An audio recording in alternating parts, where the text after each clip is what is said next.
Now let's solve question 3. In this question, we need to find the largest tensile and compressive stress in the beam. This is the beam that we have. It's saying that this is the fixed support at point A. We have the roller support at point C, and also we have the frictionless pin at point B. It means that it's going to just divide the beam into two separate sections. One section is AB and the other one is BCD, as you can see here. Also, the cross-sectional area is given to us that you can see, and the second moment of area has been already given to us in this question. Therefore, we do not need to find the second moment of area for this question. Like always, the first step for the question is that to find free body diagram and also the support reactions.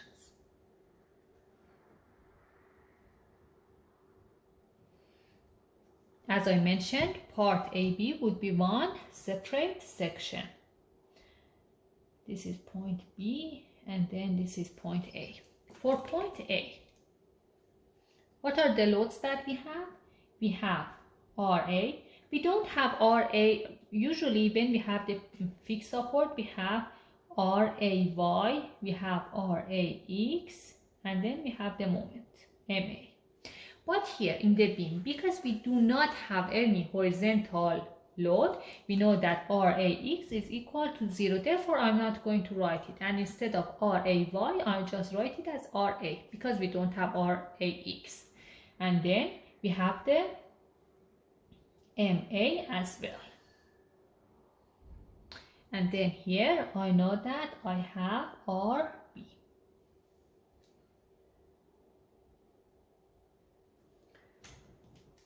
Then,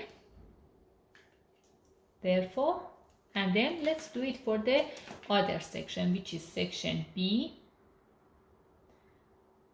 C. For C, because this is the pin support, we only have RC on the vertical direction. We have this 15 kilonewton load, and then between B and C, we have this 8 kilonewton load as well. This one would be 1 meter. This one is 1 meter. And this one is also 1 meter.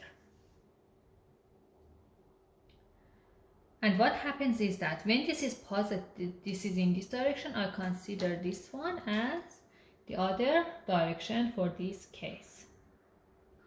So I consider that RB would be in this direction. Now, we say that the sigma F in the y direction is equal to 0. Therefore, RC minus RB minus 8 minus 15 would be equal to 0. Therefore, RC minus RB is equal to 23 kilonewton. And then we know that the sigma M, the summation of moment at point B, is equal to 0. What we're gonna get is that RC gonna gives us the positive moment, which is anti-clockwise.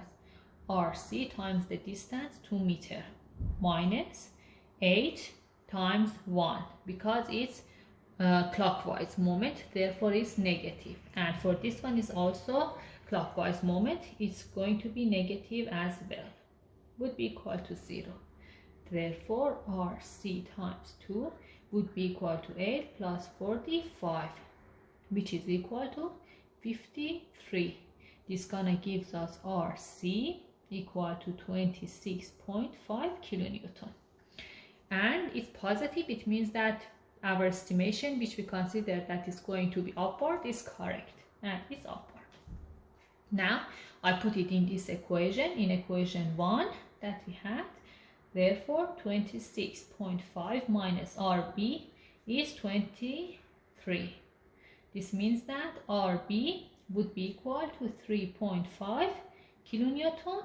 I consider that one as downward, and it's correct. Therefore, RB would be 3.5 kilonewton downward. If it's downward, it means that for the other direction, it's going to be upward. Now,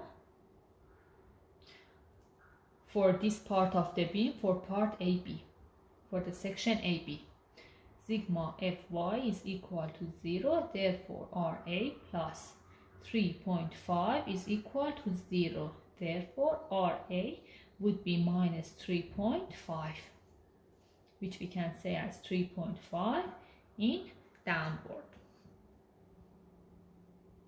And how much is the moment at point A? We know that the summation of the moment at point B is equal to 0.